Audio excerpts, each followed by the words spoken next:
temukan di kelas kita ini. Dan dapat pula kita kirimkan salawat dan salam kepada Nabiullah Nabi Muhammad SAW, Nabi yang telah membawa kita dari alam jahiliyah menuju alam terang seperti sekarang ini. Baiklah, untuk pertemuan pada hari ini, baik, alangkah baiknya kepada ketua kelas untuk mempersiapkan kelasnya dulu untuk memasuki pelajaran.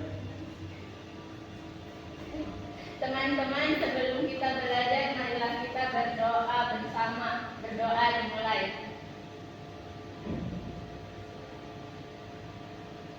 Berdoa selesai. Baiklah, anak-anak, pada hari ini kakak ingin membawakan materi mengenai pola-pola hereditas.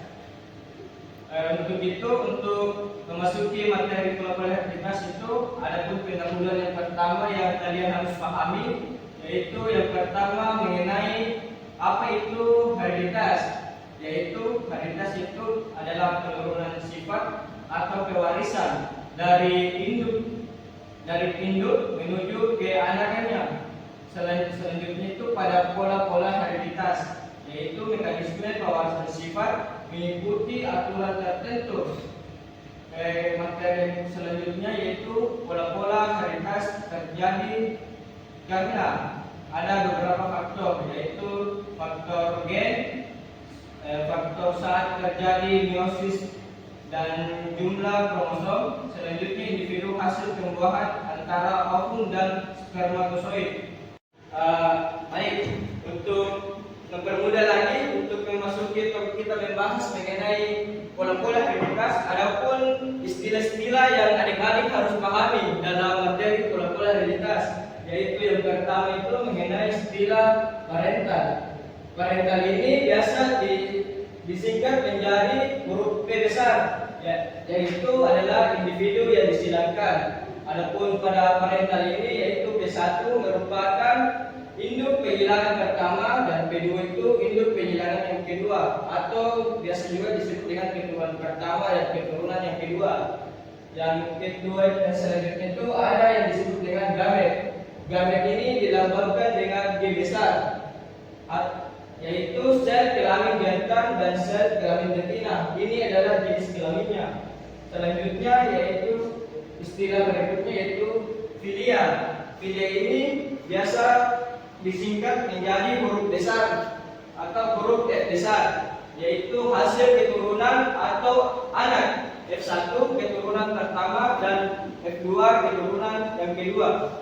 Yang selanjutnya istilahnya itu yang disebut dengan gen. Gen ini adalah faktor pembawa sifat. Selanjutnya yaitu alel.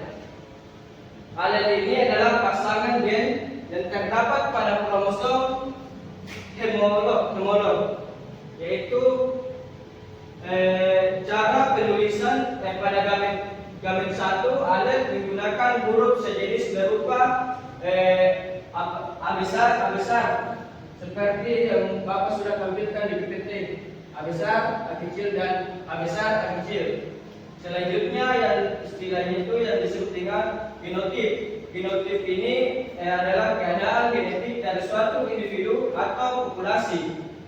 Selanjutnya yaitu fenotip.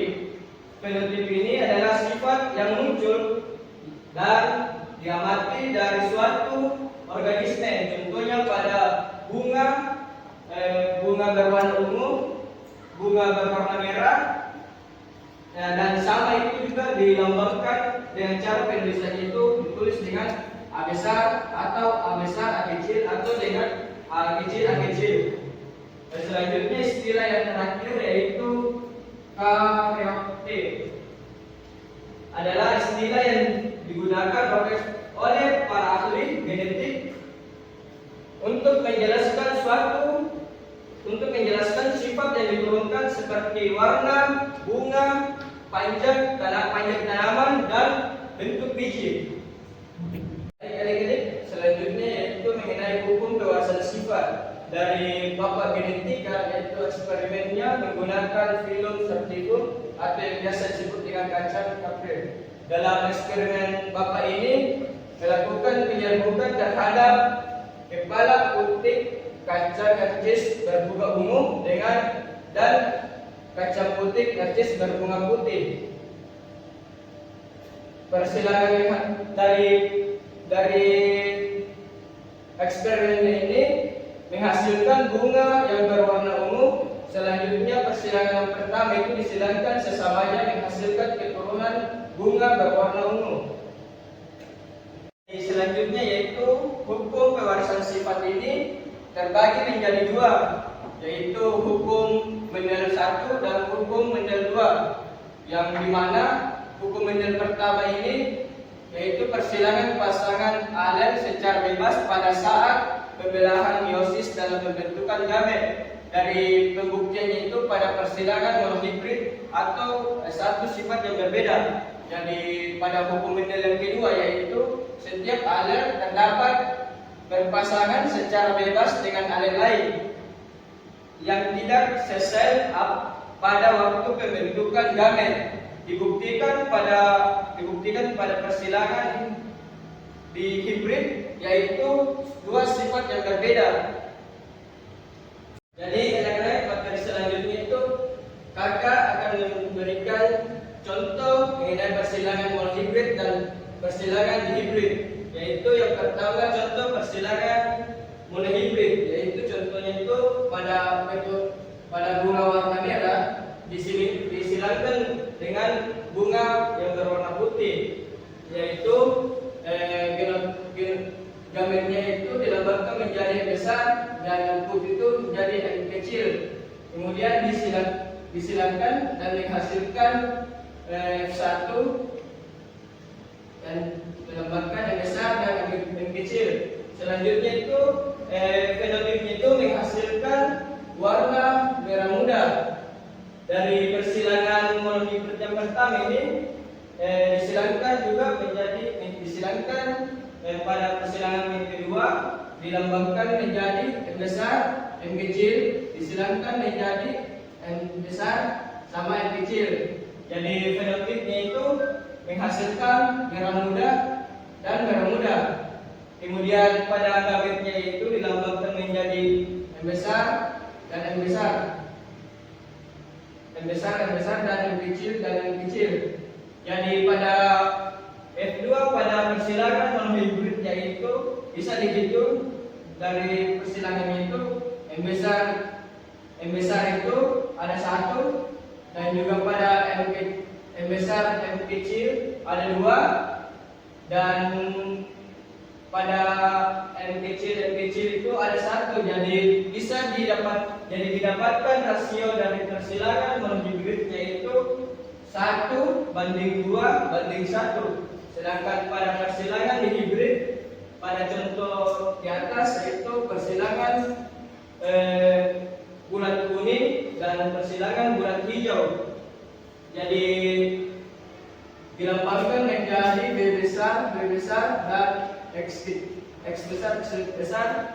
Ini kurang lebih sama dengan persilangan monohibrid, tapi bedaannya itu pada persilangan hibrid itu ada dua sifat yang berbeda, sedangkan pada monohibrid itu cuma satu sifatnya.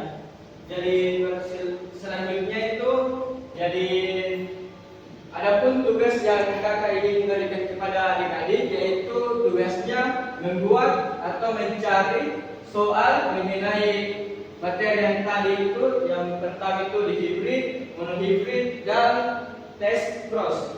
Selanjutnya itu tugasnya ini dikumpulkan, ditulis di buku tugas kalian masing-masing. Kemudian minggu depan insyaallah kalau kakak bisa masuk lagi, tugasnya itu bakalan dikerja bersama di atas papan tulis. Baik, itu jelas. Apakah teman-teman semua hadir ini? Iya kak, hadir semua nih. Jadi yang merasa kurang memahami materi dari saya ataupun guru-guru yang lain, jangan pernah putus asa, karena suatu ilmu yang dituntut atau yang dicari itu pasti bakalan ada juga yang bakalan tinggal di pikiran kita masing-masing. Oke, untuk itu saya sebagai kakak kalian terus semangat dan jangan pernah putus asa untuk menuntut ilmu. Sekian, wabillahi taufiq wal hidayah. Wassalamualaikum warahmatullahi wabarakatuh. Waalaikumsalam